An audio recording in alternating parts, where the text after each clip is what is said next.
I'm Camila Santamaría. Good afternoon, everyone. I'm right now at France, in France, the Centre d'information sur les droits des femmes et des familles. But I worked for 15 years at transitional justice in Colombia in the special jurisdiction for peace. Later 8 years I was at the special jurisdiction for peace, and there I was a legal advisor and then a deputy judge. In the special jurisdiction, I work in different cases. The special jurisdiction was created after a peace agreement in Colombia in 2016. And this special jurisdiction has to investigate all the crimes against humanity and war crimes and genocide committed by security forces in Colombia and guerrilla groups, a revolutionary armed group in Colombia. So the big idea of the special jurisdiction for peace was to reconstruct all this truth with the defendants and accused, and this jurisdiction has a restorative approach because the objective is not to impose like the prison, like sanctions as the prison, but special restorative sanctions. So the big objective is to reconstruct all the crimes against humanity and war crimes committed in Colombia during the armed conflict.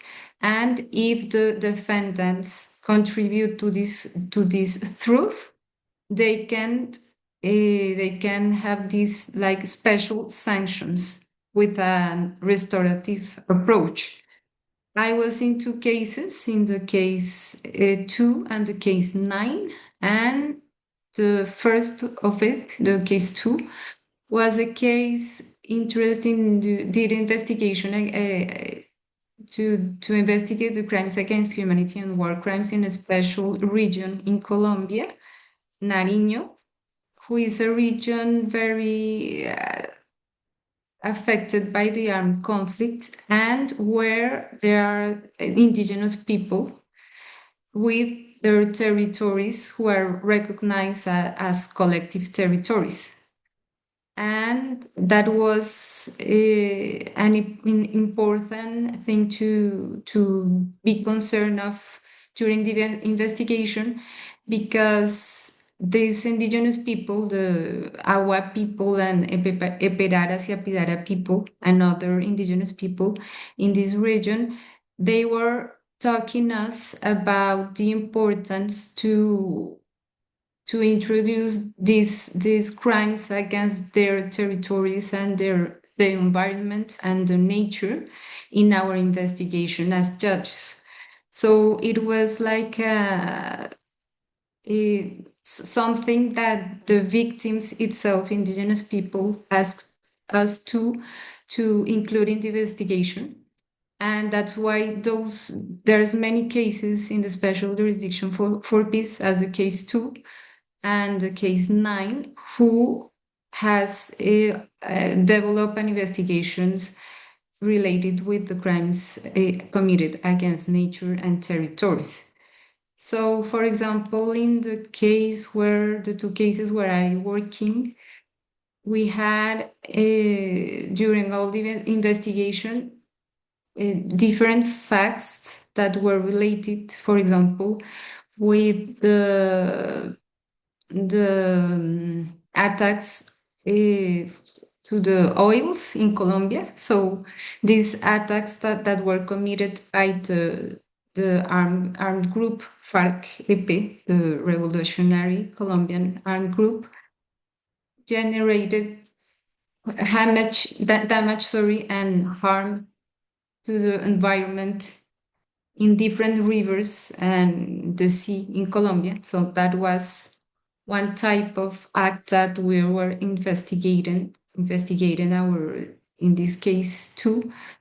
The other one was, for example, the illegal gold and coal mining that those groups use as a source of financing their activities.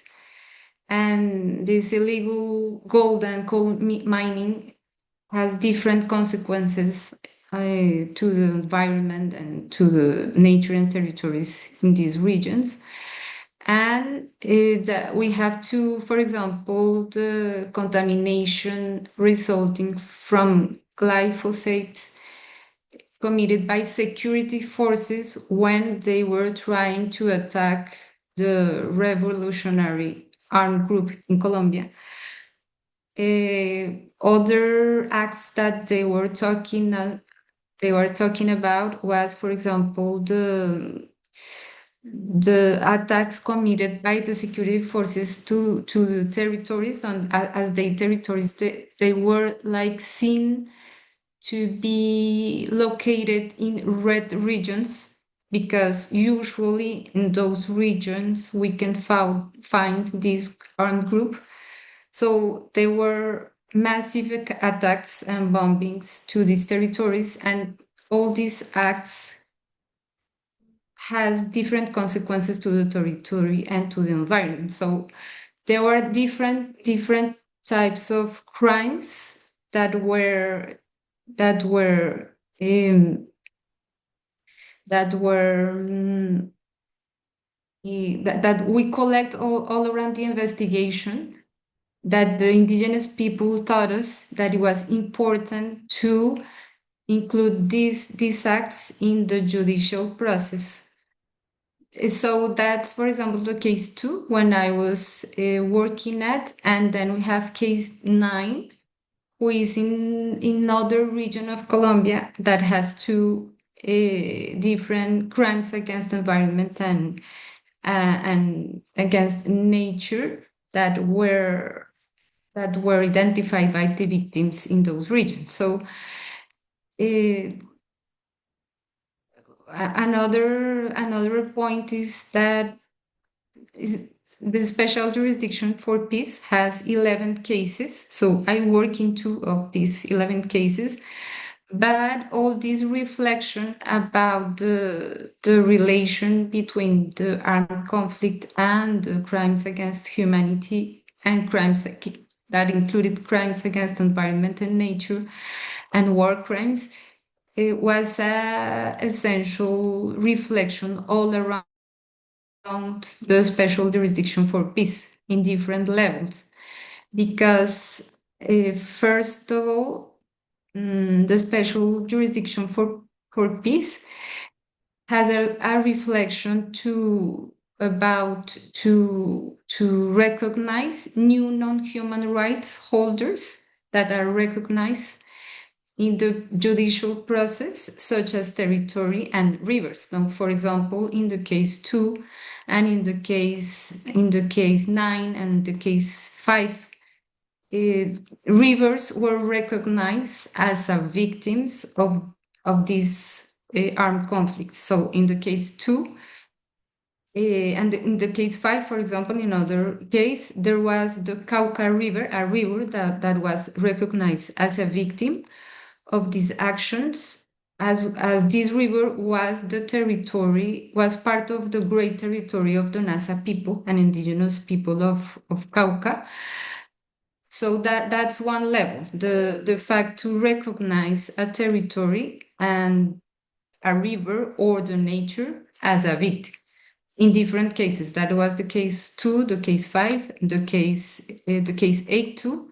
In the case 2-8, sorry, there was the accreditation of the Magdalena River as a victim too, in the same jurisdiction. And that was because different reason. For example, in this case 8, that was a different case.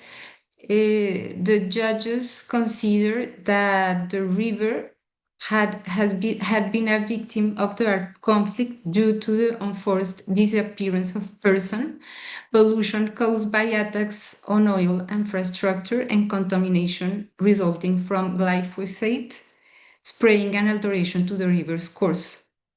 and two, because of the pollution from the discharge of waste generated by illegal gold and coal mining. So in different cases, the special jurisdiction for peace has 11 different cases. In four of them, we have the recognition of a river or of the nature or of a territory as a victim. So that's the first level, where the special jurisdiction for peace, as a transitional justice court, think about or had a deep reflection about this relation between the nature and the armed conflict. The second level is that the judges recognize new legal representatives that were appointed at the judicial procedure as a legal representative to defend the interest of the nature.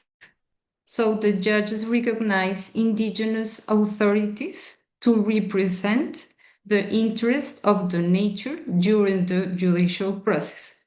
So the first level was the accreditation of a victim, and then the second level was to recognize the new legal representatives to defend the interest of the natures of the territories and of the environment. Whereas there is like a third level who shows this reflection between the armed conflict and the environment and nature in the special jurisdiction for peace in those cases, is that in the indictments, they recognize collective harms and nature damage, specifically in the indictment. So where the judges did an indictment because they accused the defendants to be responsible of crimes against humanity and war crimes, they identify too the harms that were and damage that were committed, and they recognize those harms in three different levels: the individual harms against the people, the civil population; collective harms against, for example, indigenous people; and environmental harms against the nature and against the territories and the nature. So that's another very important subject and level that we can find in the indictments in different cases at the special jurisdiction for peace, because there's specific damage against the environment who is specifically recognized by the judges. The fourth level is that the crimes against the environment, they are expressly qualified as war crimes in those indictments. So for example, in the case two, I'm gonna give some example.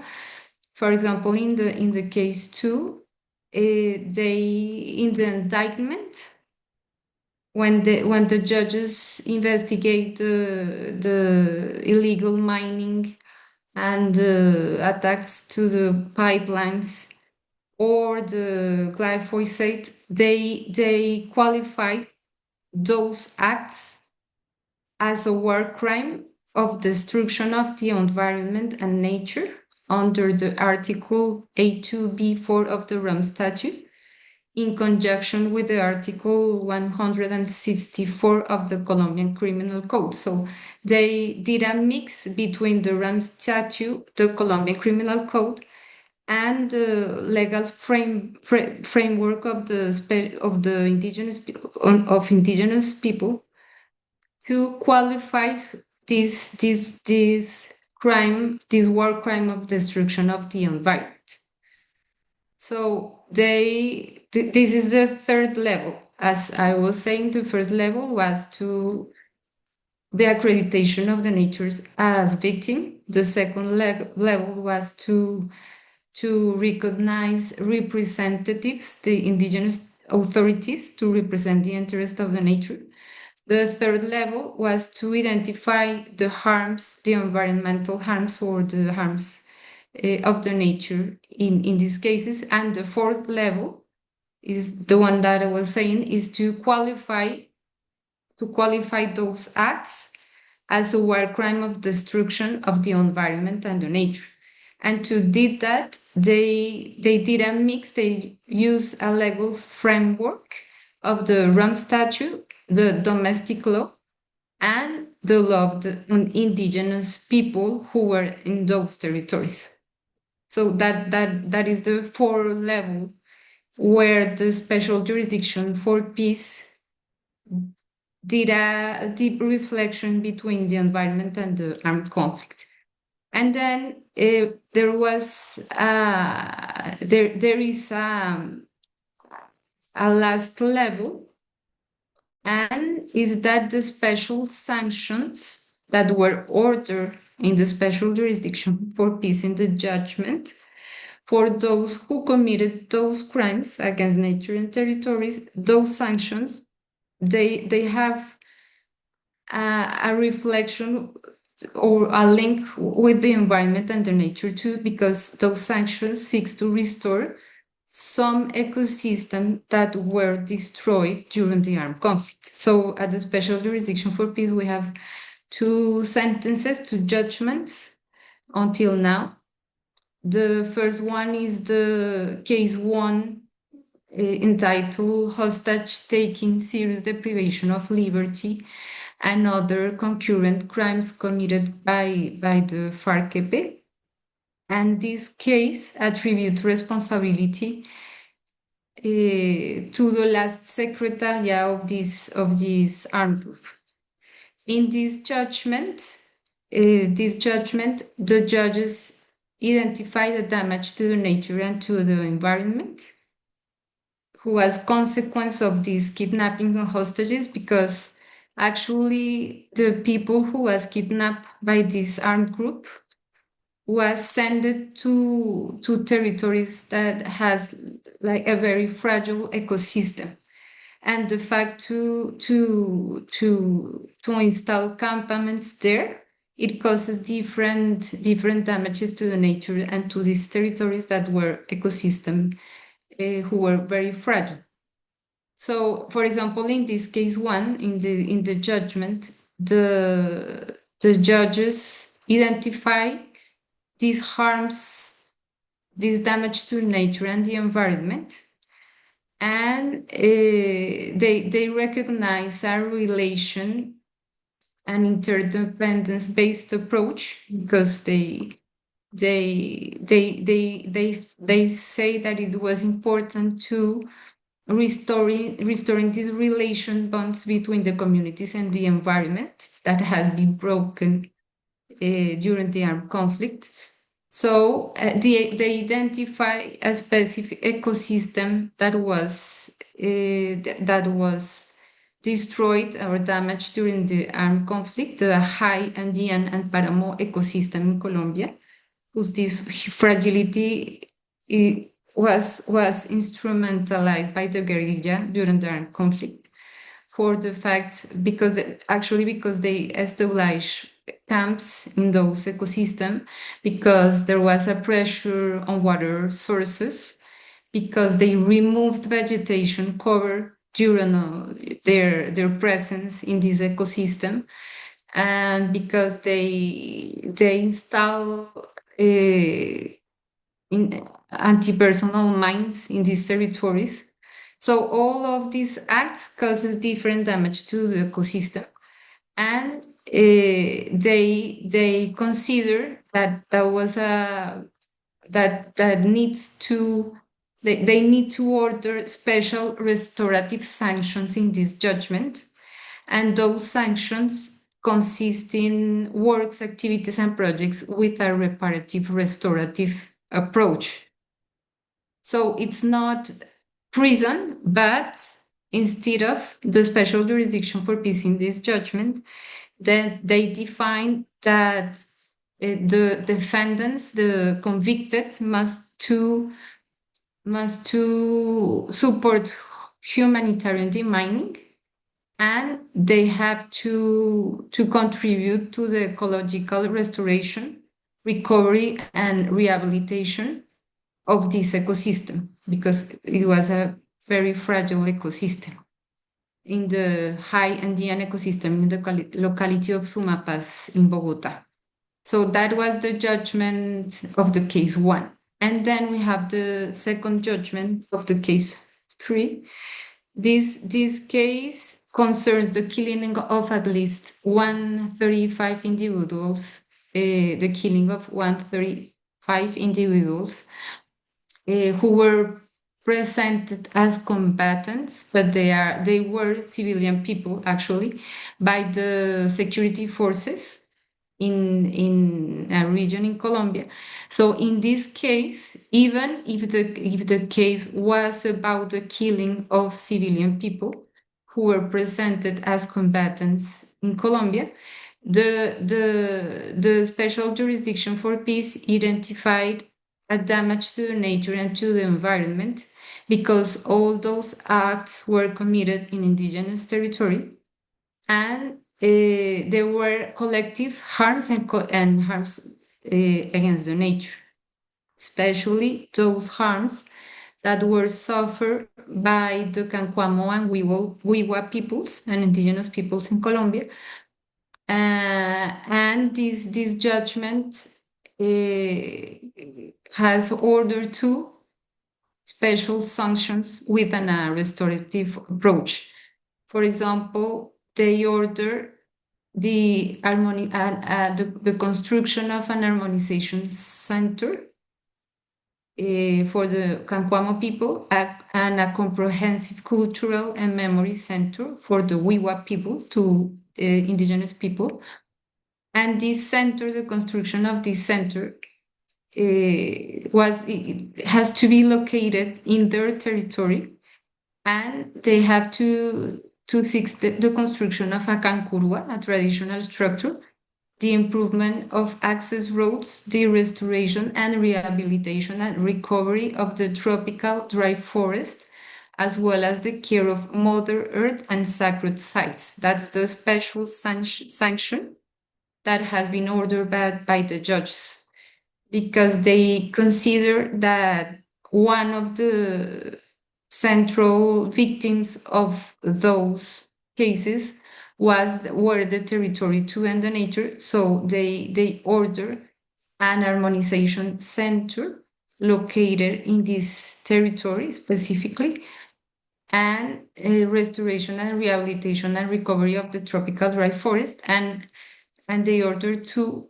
the activity that they had, that the defendants, the convicted, must to do activities to reinforce culture in areas such as traditional medicine, handicrafts, human rights, and specific objective to contribute to the symbolic reparation of the territory in the environmental sphere.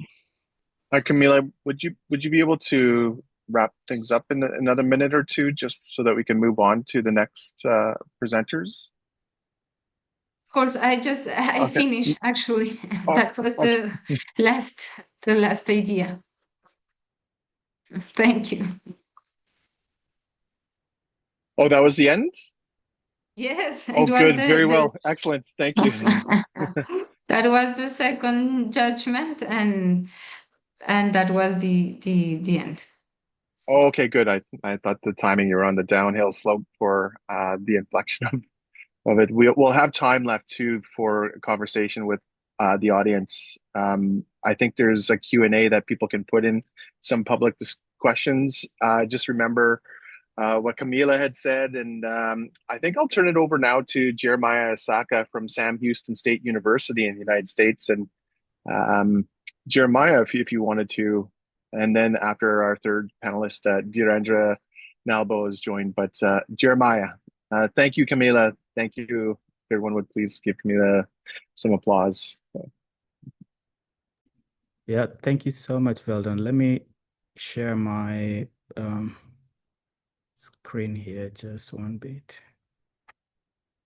Okay, it should be this, and I should put it like that. I'm hoping it's going to share the whole thing. Does that look better? Okay, I think it's fine. Yes, it looks great. Thank you. Okay, good afternoon, good evening, good morning for those who are across the other side, if it's morning already, or good night. So my name is Jeremiah Asaka, and I'm going to be talking about social network analysis of environmental peacebuilding scholars. I'm coming to you from Houston. Yes, we are on summer break, so I'm not actually at the university. I'm talking to you from the house. Let me see if I can zoom. I can move this slide. Okay. And I need to move this out of the way. Just 1 second. I think this should be fine. Just give me a second. Okay, that's good. Yeah, so today I'll be presenting about environmental peacebuilding, social network analysis of peacebuilding scholars. And this presentation is basically a work in progress. I have a study that I'm working on right now, and it's both a quantitative study and a qualitative study. And what I'm going to talk to you about today is the quantitative aspect of the study. So I have a slide. You don't have to read it. I'll just be picking what I think is important. But the slide is here. If anybody needs it, I can email it to them. Okay, so to the next slide. Okay, for most people here, you know about environmental peacebuilding. So I'll give a little bit of a background just to contextualize this presentation. So arguments about environmental peacebuilding began sometime in pretty much after the environmental security debates began in the early 90s, late 80s, early 90s. So a few scholars, most prominently Geoff DeBelco, I believe, and Ken Conker, if I'm not wrong, were some of the first people to think about the peace-building potential of natural resources. So how cooperation in managing natural resources could contribute to conflict prevention in post-conflict contexts. And so that is where the arguments can be traced back to, but the actual field or the subfield of environmental peacebuilding, we can trace it to somewhere around early 2000s. Yeah, and it was founded by people like Geoff that I've talked about, Ken Conker, and Erica Wenthrall, Richard Matthew, Tobias Ide, and others like Carl Brach and others, many others. Yeah, so from here, what I want you to pick is that for those who know, most of the scholars I'm mentioning are actually based in what we'll term global north. So this is a field that was founded by global north scholars. And at the heart of environmental peacebuilding is the idea that cooperation in natural resource management, particularly in post-conflict contexts, can spill over to other spheres with positive implication for conflict prevention in such contexts. And so cooperation is at the heart of environmental peacebuilding. So what I wanted to know is, are environmental peacebuilding scholars also cooperating among themselves? Because as most of you may know, academia generally is dominated by the global north and then also male dominated. And if we are talking about cooperation, it means we work together. So our environmental peacebuilding scholars working together, and that working together, does it increase representation? So those are the kind of ideas that inform this study. And so in this presentation, I aim to do 4 things. I aim to describe trends in EP. So I'll be using the phrase EP to mean environmental peacebuilding. So trends in EP articles published over time between 2000 and 2024. And then I also aim to describe patterns of peer-reviewed articles, authorship within the subfield, and analyze the complex network of published EP scholars. And finally, I hope to offer some insights that can inform future trajectory of the subfield. So the presentation or the study really is guided by pretty much 5 questions, and the 5th one is an add-on that I added for the presentation. So the main questions are, what is the trend in the number of EP articles published between the study period? And then what proportion of those articles are single-authored versus co-authored? And what proportion of the co-authors, which is something I was interested about because of cooperation, what proportion of co-authors is female versus male? And then what proportion of those co-authors are global South-based scholars versus global North-based scholars? And then in social network analysis, I'm able to determine who are the dominant scholars or co-authors. So that's another question that I'm interested in that I'm gonna talk to you about here. Who are the dominant co-authors within the network of co-authors that are analyzed? And finally, what insights for the future of the subfield, if any?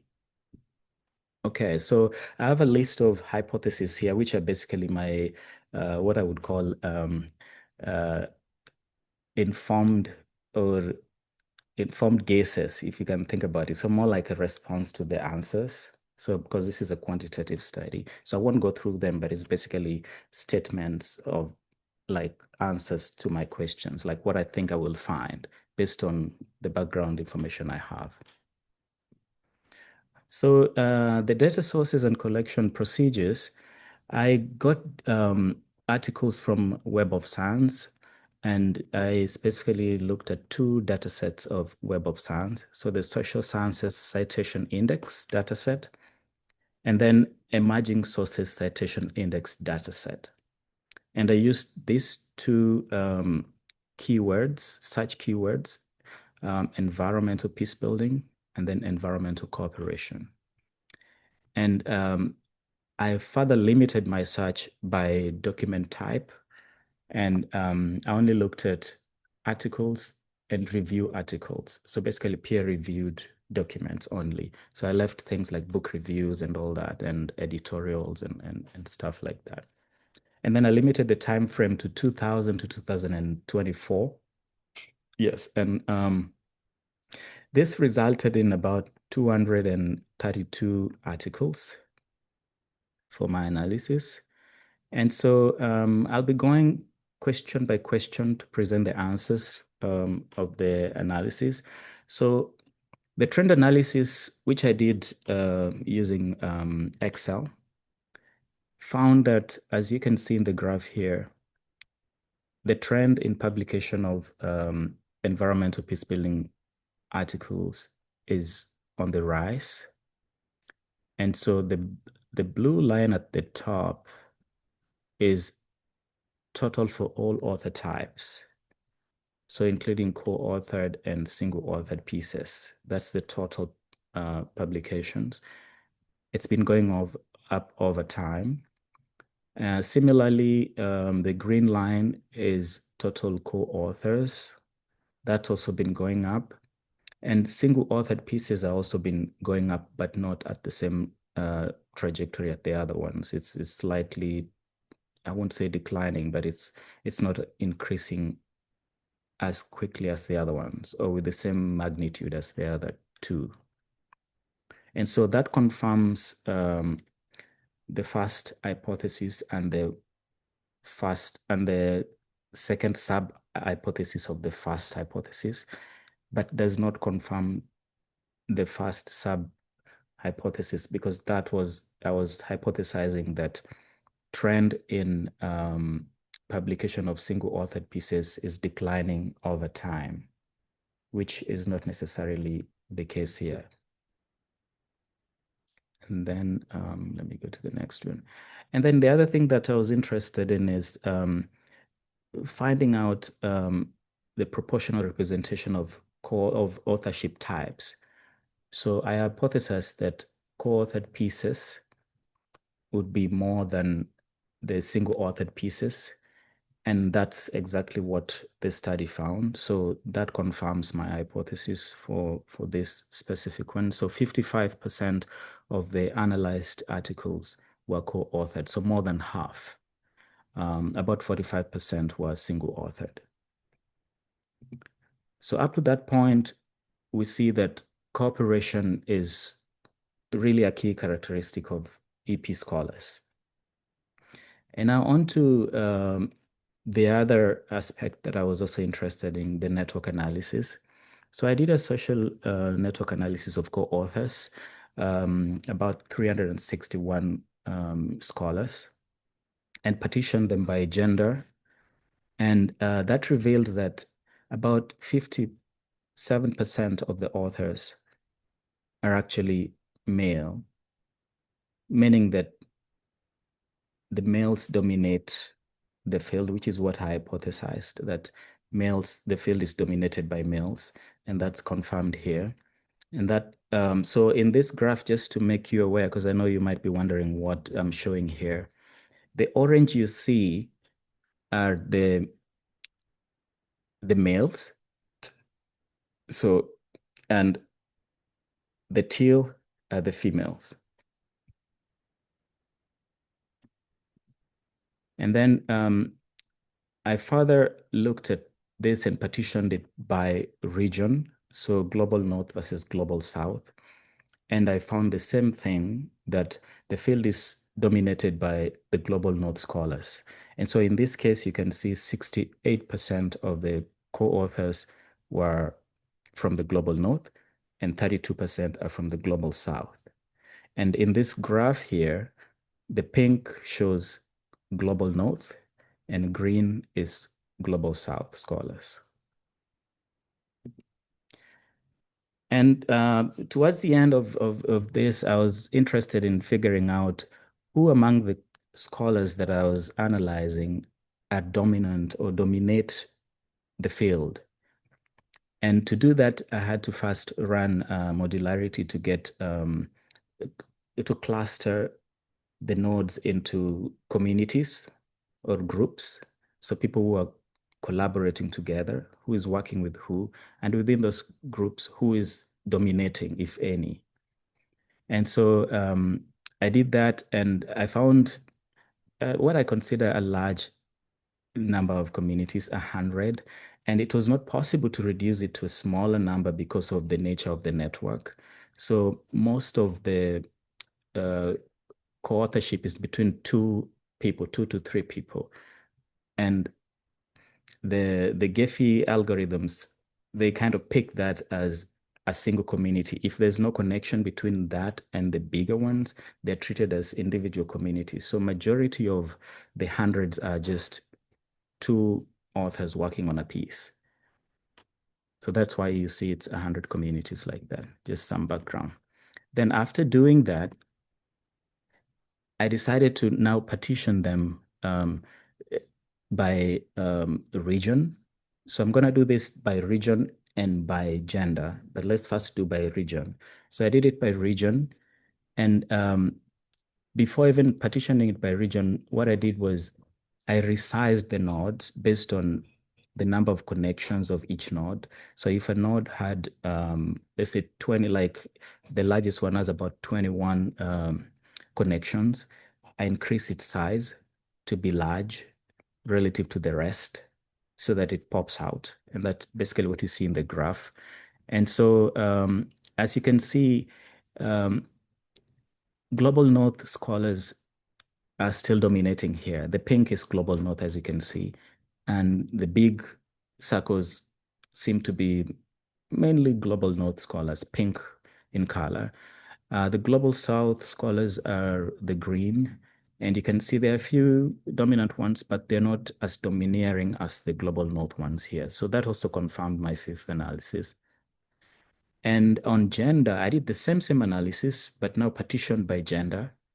And here I found something very interesting, that in as much as the males were still dominating or were more dominant, the most dominant node was a female from the global north, which is an interesting finding. So that's something that I can look into further and what it means for the rest of the data. And so finally, I'm going to go through a few preliminary insights that I picked to inform the future of the field.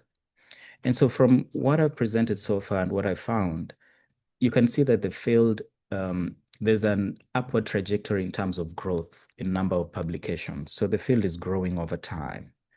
More scholars are engaging and publishing, and yeah. And also cooperation is a key characteristic of EP scholars. And so most scholars are collaborating.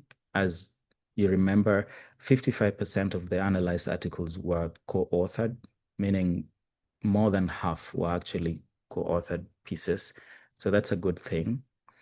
But still, the subfield is dominated by Global North, about 68%, and males, 57%. And I argue that this mirrors concerns within the larger academia and maybe society generally, where the North dominates over the South. And I'm using the North and South here, but I mean the UN TAD UNCTAD's definition of global North and South, where you have the global North as what's considered the developed countries, and the South as the developing and least developed countries. So for example, if you go into the details, you realize that some of the countries are not in the geographical south of the world. So for example, you might find Australia is in the global north for the purposes of this study. Yeah. Okay, so finally, I also discovered regional silos. So where scholars cooperate, but largely within their region. So this was very common among the global North scholars.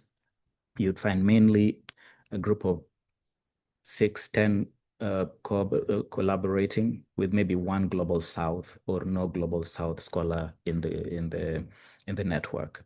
And so this is something that the field should be aware of as we move ahead. I know people are already thinking through this and working on how to do this to make change on that. And so as I started, I said that this study is part of our mixed methods study. And so this part of the study has given us describe the trends and the status. And the next step, what I plan to do is reach out to the dominant co-authors that I identified in this part and this part, and then interview them.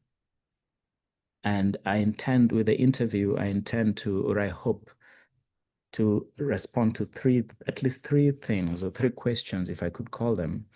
I intend to understand what factors contribute to some EP co-authors dominating the subfield while others do not. And I also intend to know through them why there is limited cross-regional cooperation between EP scholars, and also how to increase cross-regional cooperation between EP scholars. And so if I combine those two, I think this would be a study that would inform the field for some time or into the future.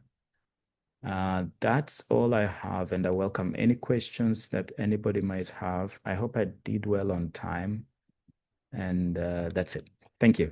It's great. That was perfect, Jeremiah. Yeah. So we do have the Q&A for others to put in questions specifically to any of the presenters here today.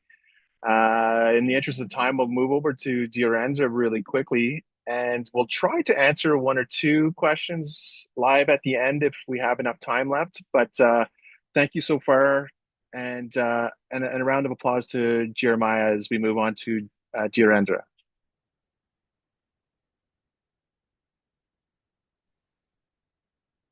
Hello, can you hear me okay? Yes, this is good. Perfect. Well, thank you so much. I see there are 7 participants, I think, apart from the host and us presenters, so I appreciate them hanging out. I'm speaking from Nepal. It's like 1:42 a.m. After midnight. So I almost missed my presentation. I just woke up. I just like started thinking, oh my God, what am I? Is it today? So I quickly checked in, and it is today. So thank you. I'm glad to be here, not to miss my presentation. So my presentation is quickly. I want to run down what I'm going to talk about is Nepal is known for community forest project. I think to those who work in forest conservation, what Elon Ostrom famously called the governing the commons. And so I wanted to really talk about the history of community forestry and how that actually relates to indigenous land disposition that has not been talked much, and in what ways could we think in terms of native settler kind of theoretical debate in this sense. So yeah, so just to those who are just like a geographical familiarity, Nepal is in here in between China and India, and I would not call it a small state because Nepal is actually pretty big in terms of when we look at Nepal as a state in under World Bank's definition, Commonwealth's definition. But nevertheless, I just wanted to quickly show where the country is to those who are unfamiliar with. And then quickly methodological notes. This research, I come from one of the indigenous groups in Nepal, and the issue that I talk about is customary land governance within the community forestry issue. And I am part of that very traditional customary land holding family, but nevertheless, Nepal made illegal in 1964 that probably what makes us like 70 years or so old.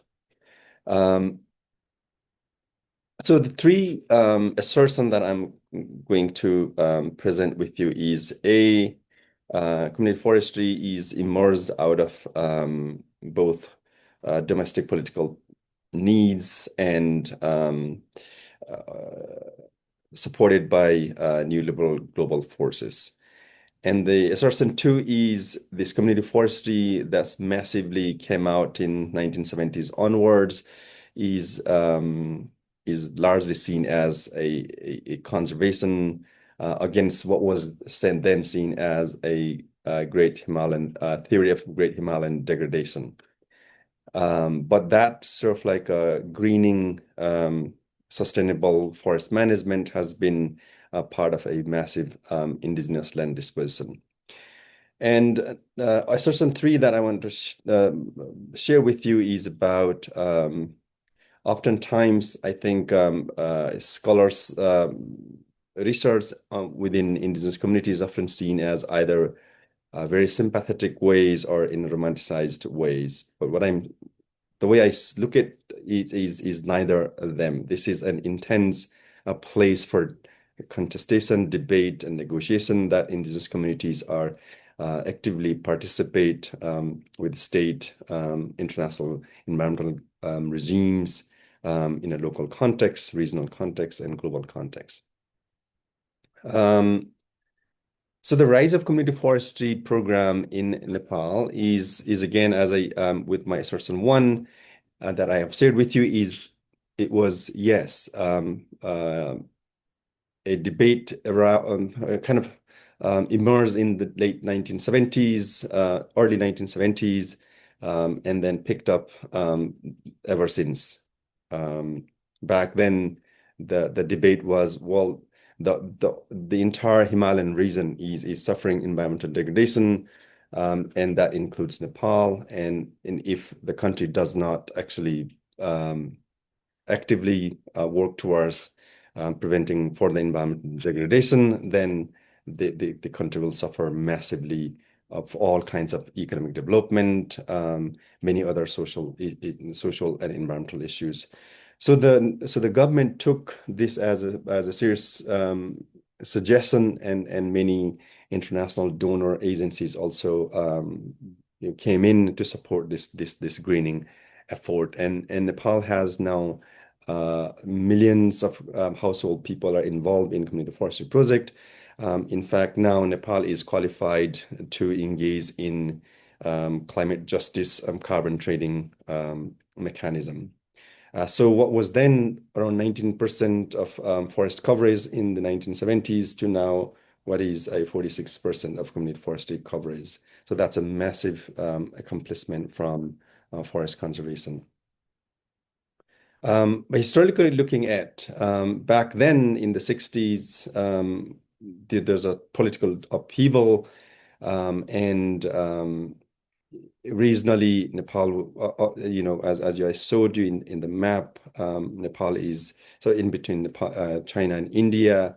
Cold War era back then, the king took over power, ended democratic government, and then began its absolute rule. And with that, sort of like looking for ways to engage within the international community. Greening, basically forest conservation appeared as an opportunity for King to continue its global engagement with the international community. And so therefore, despite it was absolute monarchy, despite it was closed within international community, nevertheless, the new liberal forces, meaning the international donor agency, came in to work on community forestry. So what am I talking about when I say indigenous land disposition?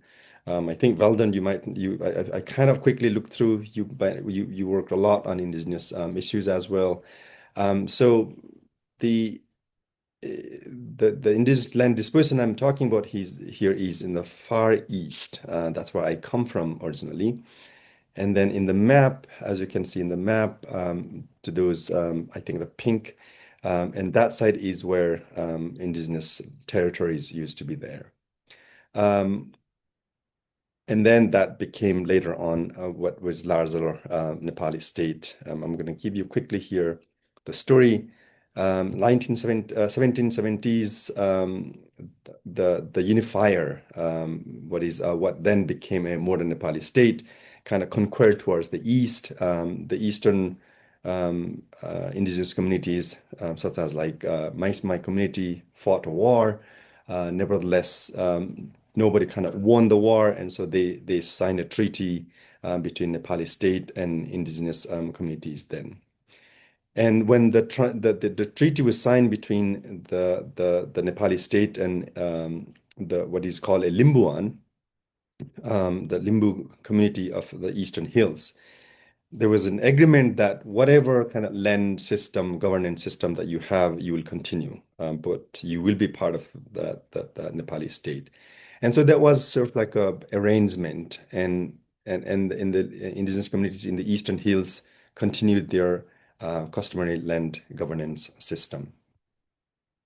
And these are the quick sort of like a couple of ways that state then managed the land management system practice, like Riker, Birta. These are all technical terms, but I'm really focused on the Kipot number 4th, and then which was it was 1960s data, and 177,000 hectares were part of the Kipot system of around 4% of Nepal's total land. But despite the rulers' Nepali states treaty and agreement with the indigenous communities in the Eastern Hills, that state unanimously introduced a land reform which effectively ended Kipot system in 1964, despite the king actually reformed that he would be willing to let the Kipot system continue. But certainly 1964 Land Act becomes a last and basically erased and ended Kipat system. But really interesting component, I'm going to skip this, but really interesting component here is that although legally that customary land governance system known as Kipat is ended, that customary land system continues to shape the politics among indigenous communities, particularly in the Eastern Hills. A lot of political activism revolves around land issues. Just a quick slide sharing with you. The indigenous communities, the Limbus, continue to raise the issue of Kipat and saying that it was illegal, it was against the treaty, and so that continues. Even today, and here's the two cases that I'm going to share with you. Case number one is that there are still families who file a case at a district court, at a local district court, to the High Court, and then to the Supreme Court. That's how the court system is structured in Nepal's judiciary. So the families that I spoke to, this particular individual, this particular gentleman, caught up into court case. The state accused him for illegally cutting down trees and selling, but he actually fought back and said that this used to my customary ancestral land. And then he fought all the way to the Supreme Court, and he actually won the case. And because of the legal complications, neither he has a full land, neither he has been able to receive land ownership certificate, nor the government is able to take the land away and turn into its state land. So that's one. The second case is that since Nepal Nepal kind of went into federal restructuring with a constitution introducing in 2015. There are three tiers of government: federal, provincial, and local governments. And based on the constitution of 2015, the local governments have constitutional rights to craft acts and implement according to at the local government. And this case too is actually, despite, again, as I said, in 1964 the Land Act abolished the Kipat customary land governance system. This particular rural municipality in the Eastern Hills actually revived the idea of Kipat, and then introduced an act and began actually managing through a customary land governance system, which is again a Kipat, which is pretty interesting in the sense that I'm not quite sure where it's going to land as it continues, as this local government continues to practice this. The important component of this is that Nepal is a party to Nepal is a country who ratified international labor organization conventions of rights, and what is called ILO 169.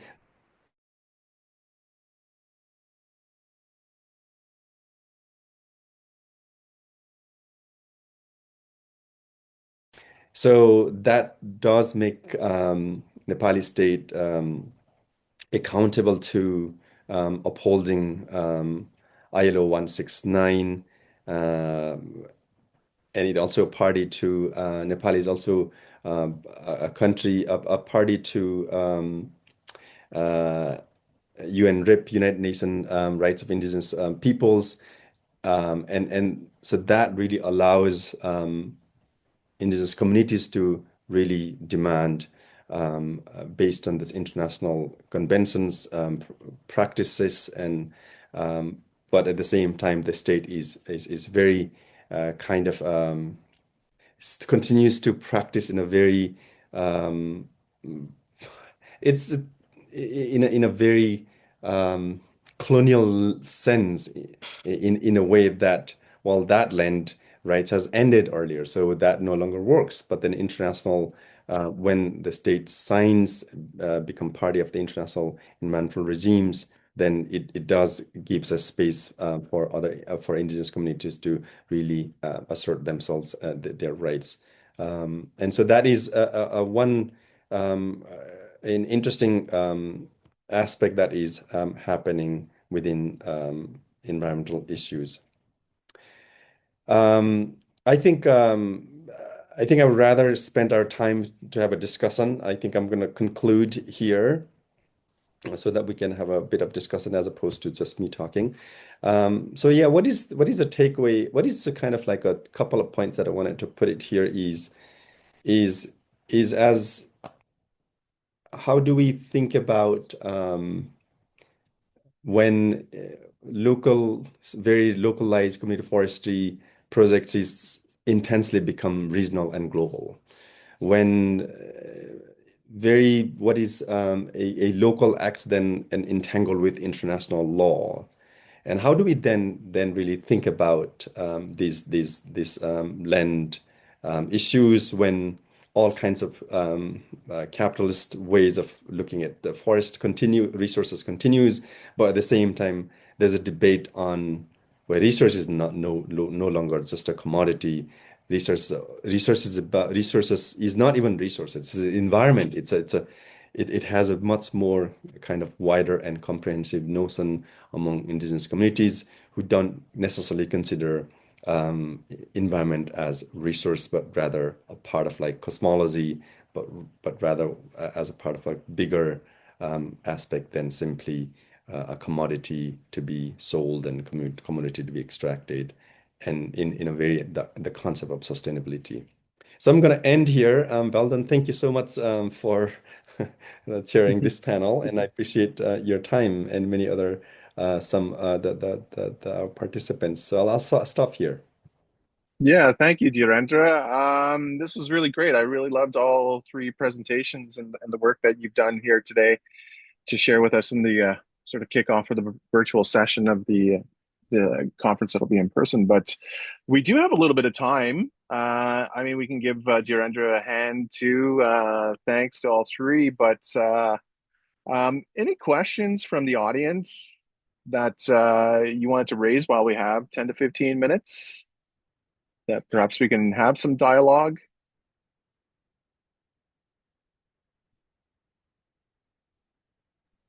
So I see questions from Larry for me. I don't know if I could respond to that or we take more on Sure, the... yeah. Yeah, it may spur some conversation too, but please, Jeremiah, if you would. Okay. Yeah, so let me just pull them up. Yeah, I have great questions here from Larry Swatik. And so he's asking me about the global north, global south divide, which is something I also really thought about. And Larry, if you're still around, for this study, I consider myself a global north scholar because I'm based here. I looked at the institutional affiliation of the scholar. So if you're based in Canada, for example, like you are, I would categorize you as a global north. But if you moved, let's say, to South Africa, where you do some of your research, and at the time of analysis, you're affiliated with maybe Wits or another university down there, I would consider you a global South scholar. So for this, that's how I defined global North, global South, affiliation based. And let me see. Yeah, you see, yeah, but I agree with you. These are very valid questions, and when I'm writing my article, I think I have to really take this into account. So I really thank you. And there's the last question you had about the broader field, my narrow key search words. This is fair. Actually, when I was doing this, it's very much limited to first just the scholarly side of things, not the practice side. So I'm missing a whole lot of conversations going on elsewhere, like on the practice side. So this is more like just the scholarly side of stuff. And I'm also just limiting it to Web of Science, which leaves out a whole ton of other databases. So yeah, this is fair. And I think I'll probably treat it as a limitation. Maybe over time, I might get some people to work with so that I can do a larger study. Yeah, but thank you so much. I hope those are helpful. Thanks. Yeah, thanks for that, Jeremiah. Is there anything amongst Camila and Dhirendra? Yeah, Yeah, please. yeah. Mhm, Thank you. Um, mhm. Thank you. Jeremy, I enjoyed your presentation too. So I so I wrote a paper on environmental security journal some time ago. I worked on a special issue, and I had a very interesting experience working with the editors, special issue editors. So I was really working on looking at environmental peace building through indigenous methodological perspectives. Mhm. And I had a really difficult convincing the editors. There's something that I can't explain unless you have a you sift your intellect, theoretical framing a bit open-minded and try to look at bit differently. Otherwise, it's very difficult to really, uh, see things from a bit non-traditional sense, if that makes sense. For example, I think again, I don't know, I'm just making things up, but based on quick my scanning through what Veldon you have written is, like for example, indigenous relationality. We can talk forever, but you may not ever be convinced with that notion of relationality. Like what? At the same time, a tree I can cut anytime I want. So what kind of relationality you want to talk about? But no, no, no. Tree to me is just not. I'm not talking about tree. I'm talking about something else here. But I'm simply putting tree as a way to have a mediated conversation. It was really, really difficult. I had a really tough time. I almost gave up. Uh, because the editors are all from kind of very traditional kind of social scientists who looked at like economists. And I think some of them are like political scientists, and it's really difficult time to understand like what is like in these methodologies anyway. Can you help me convince? So that was really really interesting. But I'm glad I didn't give up. I didn't give up, and that was it. And I think that's divide in global north and global south in that sense is it's not simply in terms of like why there's a less collaboration, but there's also a kind of like a really mismatch and misfit in terms of how, like I'm based in Nepal. When I look at all kinds of things that it's hard to communicate and hard to fit with this like generalized kind of theoretical framework that many of us are often used to feel comfortable putting into and explaining that. Just wanted to share Thank you that. so much. That's very helpful. Yeah, I've grappled with especially the global north. So I agree with you and Larry and everyone else who has this because I think even the concept of global south, global north, it's very controversial. It's just that I feel like in some instances it has some utility that we can use it to show some something. If you wanted to, for example, just paint a picture of the field at the moment, it's one of the framing you could use. But I think we have to be aware of the issues surrounding it, how hard it is to pinpoint and stuff like that. Yeah. Thanks.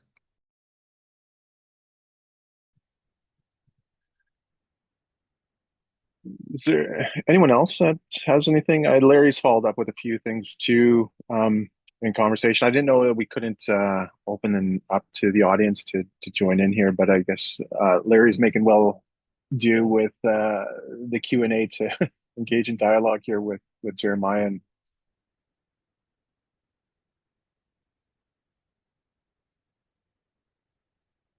And I could also add one thing, just one thing.